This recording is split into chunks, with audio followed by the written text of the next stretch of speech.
Welcome to the Pack Fresh podcast, where we talk about all things Pokemon TCG and give you a little peek behind the curtain of what it's like to be a Pokemon seller in the space. In honor of our first episode, we thought it would be fun to start things off with a little pack battle, give you guys a little background about us, and then talk about some things happening in the hobby right now.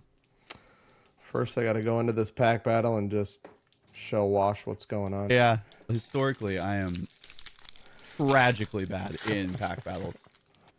Alrighty. Let's go from the front, huh? Good luck. Let's see what we got here. Oh, he's so much quicker than me. Sorry. I don't have the dual hand trick. Little fingers. Is this a little reverse for you? Little reverse. There's my second one. I'll wait for you. Oh no, we both got smoked, I think. Cooked? Oh, We get the same that's thing. crazy. That's insane. Ooh, hollow energy? Ooh, I think you might have me there. Dang. That's actually crazy. What a W. What a W. Well, on that bombshell, Crushed it. where did you get started in the hobby and when? Ooh, I started like a lot of people did back in COVID. My buddy had been collecting cards 2018, 2019. He kept telling me, oh, it's getting crazy. You should get into this. I was like, I don't know. And then 2020 hit, everything went booming. So Went crazy. yeah, it was nuts. So from there, I started collecting a bunch of cards. We started streaming on Facebook and running some of the games, whatever kind of stuff people used to do back then. And then it developed into opening up my own shop in August of 2021, Cardboard Vault. We've been going ever since. It's gotten just crazier every year. Local here in Faribault, Minnesota. And now we're pushing Poke Direct. That's our new website, going to be all things TCG. That's just launching, and of course all the streaming and all that. What about you? I really got into Pokemon as a kid. I loved it. I collected up until I want to say like halfway through Neo probably, and then I like got to the age where it was like no longer cool to Pokemon, so I like fell off, just get distracted by other things. And then kind of just like throughout my life, I've gotten back into the hobby briefly. I want to say when XY came out, I picked up that game, loved it. Sun and Moon loved it, and like whenever you play the game, you're like at Target, you're like, yeah, I'll grab some packs. Yeah, I might as well. Yeah, I would grab some packs, rip some packs just for fun. Maybe not today, you know. Yeah. Maybe there's no packs right now, but yeah, back then, yeah. Yeah, back then it was crazy. But I just throw the hits in a binder, no sleeve. Oh, it yeah. was just like True for chaos. fun. Yeah. And then COVID hit, and I was creating content, Call of Duty content. COVID hit, and that kind of forced me into full-time content creation for Call of Duty stuff. And then it snowballed through that, like ups and downs of that game kind of forced me to figure out other avenues, and it kind of sparked my love for Pokemon again. And I was just ripping packs, having fun, and found the whole world of ripping ships. And I was like, this is really cool. And eventually I was like, you know what? I could probably do this, maybe make some extra money on the side to like help fund my ripping hobby. And it snowballed from there. So now I'm on Whatnot full time, still creating content and doing some Pokemon content as well. And it's been a ton of fun. Yeah, that's awesome. It's interesting to think when you're a teenager, then you're like, oh, I'm too cool for Pokemon. I got to get out of it. Right. It's like, now you're like a grown adult and you're like, yeah, Pokemon, we're back in this. It's like the a lot of meme fun. of like my future self on the like outer side of the screen door, just like, keep ripping packs. You need more packs. Yeah, absolutely. 100%. Oh, talking about how hard it is to find packs out in the wild. Prismatic has been just an awesome release. There's so many hits out the gate. Like, the prices of these cards are obviously driving the pack price up and obviously driving up the demand for the product. It's very tough to find anywhere below market cost. What's your experience with Prismatic been so far? I've ripped a good amount of it on stream, but I wish I could rip more. It just doesn't exist. And It's so hard to find. It's so hard to find, and the people who have it just aren't willing to work with you at all So there's times where people will have it and like I go to restock and it just doesn't make sense for me because it's if I want to give it to my customers at a reasonable price, I'm gonna have to charge. I'm either gonna lose money or I'm gonna have to charge a price that just doesn't make sense. And Doesn't make I sense. don't really want to be that guy. That is Yeah, just that's like it's a fine line, and a lot of people talk about like buying, reselling, the big word of the month, scalping. Everybody yep, likes to talk a lot about that, but it's like anything that's worth money is going to be resold. It is what it is. It's going to be sold from MSRP to market price. That's just how it's always been. It's nothing new, and this set is going to be just tough to get, I think, through all the printings. You got the booster bundles coming out here March 7th. mm-hmm. I know those were really heavily allocated. Those are going to be super tough to find. And then, of course, the announcement of the new Super Premium Collection box coming out May 16th. That thing looks so sick.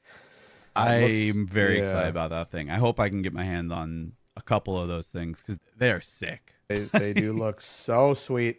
And basically, with Pokemon, usually you get this Ultra Premium Collection. This is going to be a Super Premium Collection. So we should maybe still see an Ultra Premium Collection at the holiday season. But this one's going to have, obviously, that Evolutions playmat.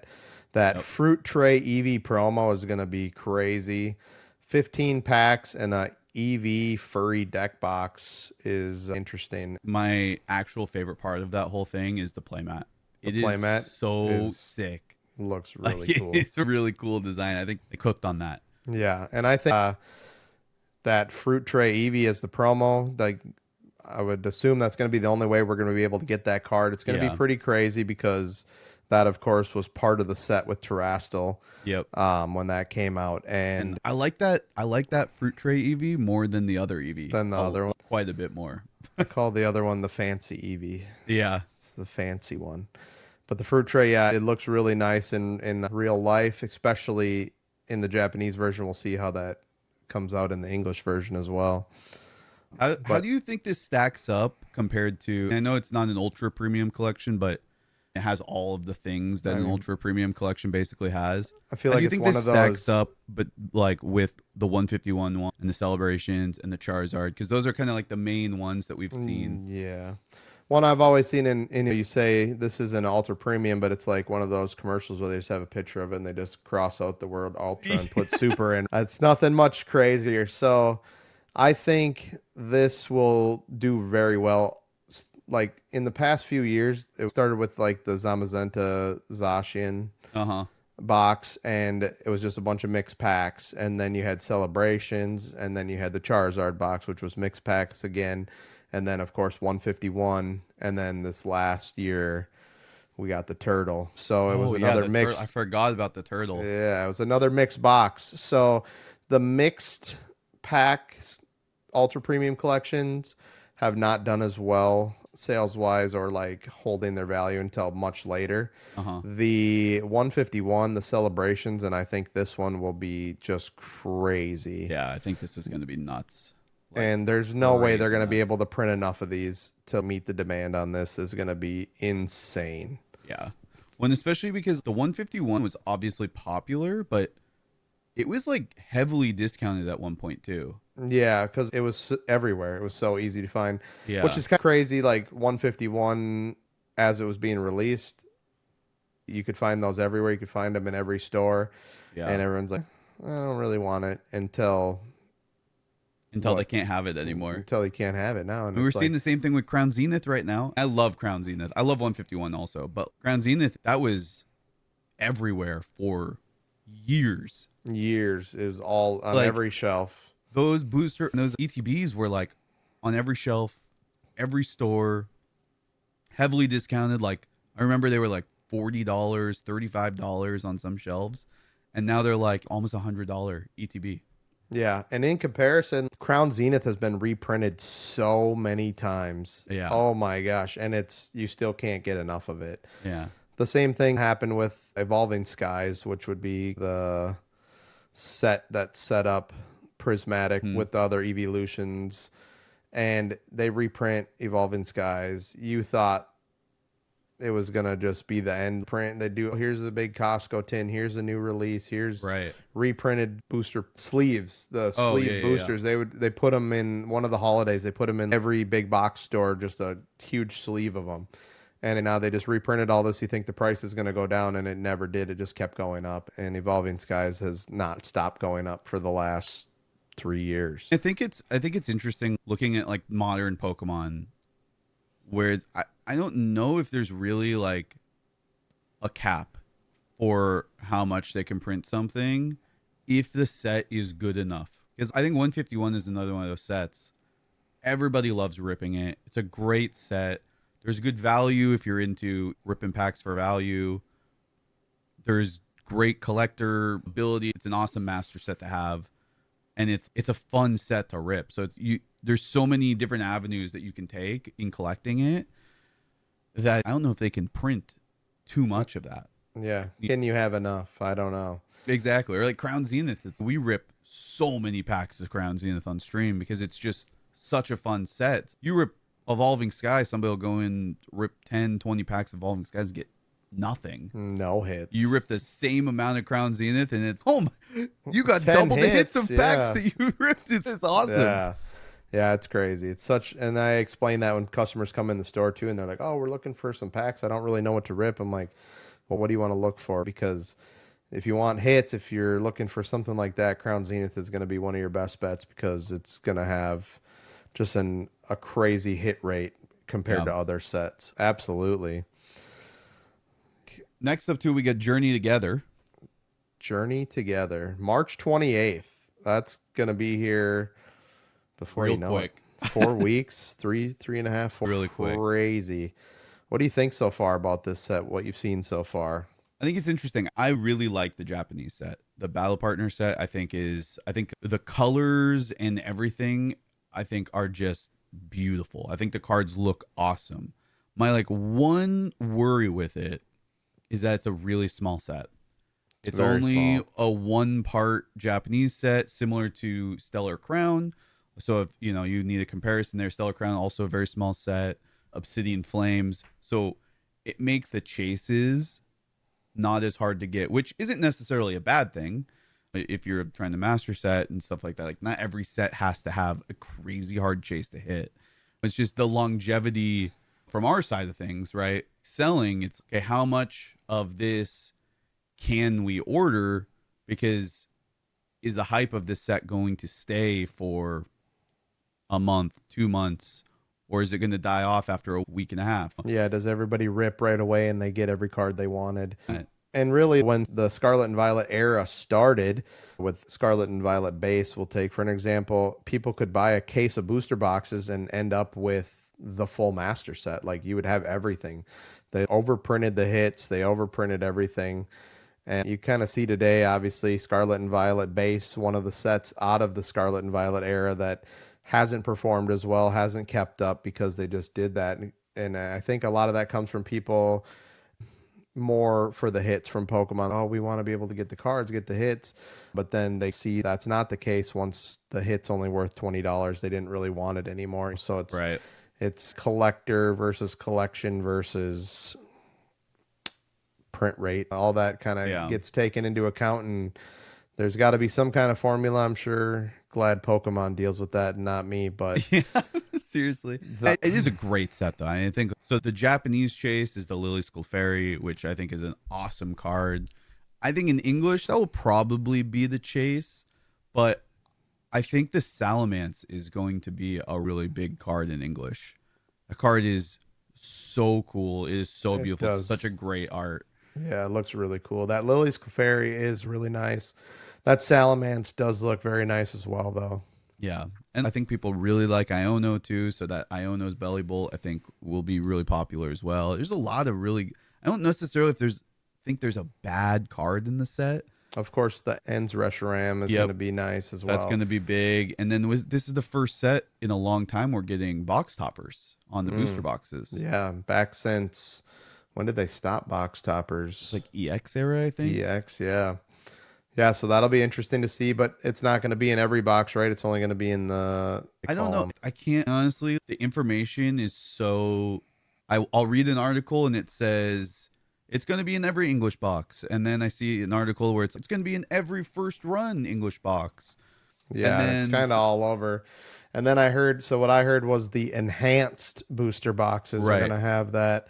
So if we find an enhanced booster box, we might get the privilege of ripping a box topper, which would be cool. yeah. I wonder what they're going to put for box toppers, though. So the box topper is the Ends Reshiram, Oh, but it has a stamp, a Journey stamp. Together stamp on there. So So that set still is in the cards. set too. Yeah. So there's a stampless one in the set, and then there's the stamped. That's going to be the box topper, which is That stamped is going to be I crazy. love the stamped cards. Yeah, I'm such stamp a cards. sucker for it. I'll tell you, those surprise boxes, the prismatic surprise boxes, I've opened quite a few, and They're they really are cool. just so fun. Yeah. For whatever reason, you put that little stamp on there, it just makes it so much better to find, a little more rare. Yeah. Journey Together is going to be good. That's March 28th, coming up 3-4 weeks. It's going to be pretty hard to find that set as well. What do you think the booster pack price is going to be on that? It's going to be more affordable than Prismatic for sure. Yeah. I think TCG, as of when we're filming this, has them at like $220 For a the booster piece box? for the booster box right now. So maybe 7 to 10, Yeah. somewhere in there. I think It'll probably be like launch weekend, and maybe a week or so after that will probably be like Surging Sparks price, I'd assume.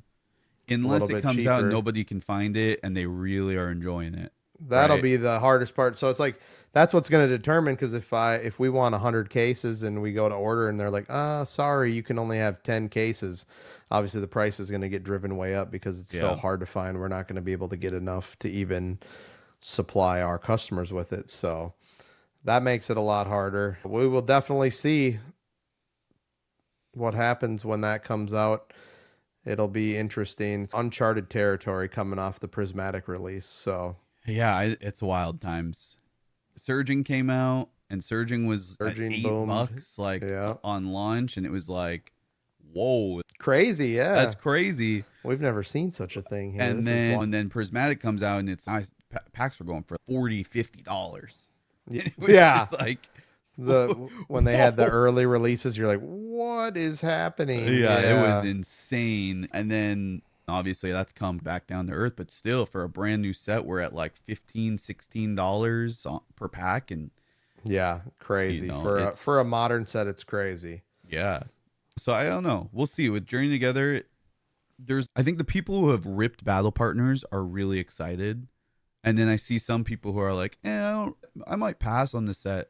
But I think once people see the cards, they're going to start being like, oh, this is really nice. Wow, and with the boost in the ARs lately in English has been, it's like nobody cared unless it was a SIR. Yeah. And so now to see ARs getting love, and there's so many good artworks of the ARs in English. So And this Journey Together set has some like banger IR. really cool. That Whale Lord is like crazy sick. You have the Articuno is Yeah. like that Articuno might be one of the more expensive cards in this set. Which is cool to see some of the ARs even outpricing SIRs in some sets, and like taking sets like Shrouded Fable and giving it more life with those actually getting the attention they deserve, because the SIRs in that set didn't really get a lot of love, but there's a lot of really cool artwork in that set as well. So Right.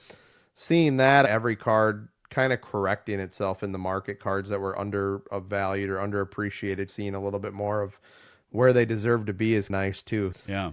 We'll definitely see. This is going to be an interesting release for sure, and obviously a lot of people are excited tying it back to Gym Heroes, and so that'll be kind of interesting. Some might call it though the calm before the storm.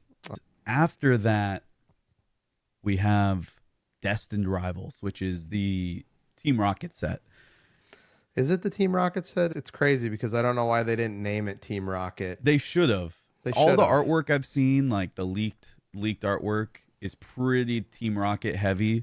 So it seems like it's a two-parter set in Japanese. So the first half is Heat Wave Arena, or I've seen it called like 4 different things, something around that you know That name, yeah. that name. And so that seems like it's going to be like the gym challenge side of the set. Then the Yes, one absolutely. after that will be the glory of Team Rocket, is what we're hearing it's going to be They're called for translating it to, Japan. yeah. So then those two sets will combine and become Destined Rivals, which the name actually does make sense when you think about it. It's like if one side is like good, the gym challenge side, and the other side is the bad side, which is Team Rocket. But that's the one everybody is excited about. Yeah, everyone's excited about Team Rocket. And depending on how the second half of the Japanese release goes, obviously we've started seeing leaks of the first half in the Heat Wave arena, And it especially looks with pretty that. good. It's good. That Rapidash, that artwork style is It is something you awesome. haven't really seen in recent Pokemon. The Rapidash looks awesome. I think the Ho-Oh looks amazing. It looks so cool. If you look at the Ho-Oh next to like the Lugia alt from Silver Tempest, they look so good next to one another. Yeah, which they should, sure. right? Yeah, 100%. They're counterparts, and I'm excited. I didn't really mind the Terra. I didn't hate it. I know a lot of people hate it, but I'm definitely like happy to not see that on every chase card. Yeah, You know, 100%. the crystallized things. Yeah. And the Umbreon out of Prismatic, I think looks so good Incredible. like that. But 100%, it's nice to see some of them not have that. Yeah, it's I want to see like the normal little look. artwork here. Yeah, we Yeah. don't gotta be all crystallized here. So you know? since we haven't seen leaks of the Team Rocket side of things, do you have a Pokemon or a couple Pokemon that you're really hoping to see like a Rockets version of that Pokemon in the set?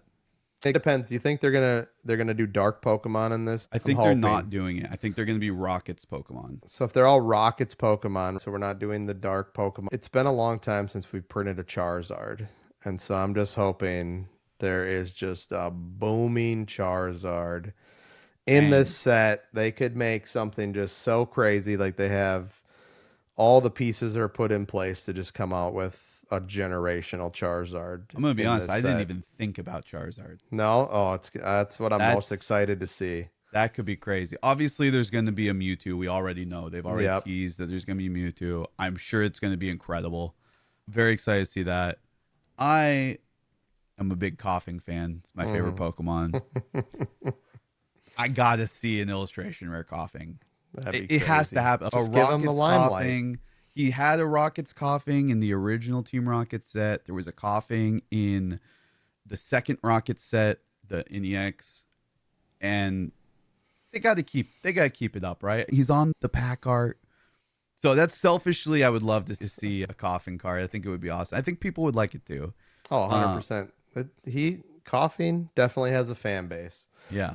That would be a lot of people that would want to see that. Absolutely. I also, a little bit, I don't want to say out of left field, but I think not many people are thinking about this.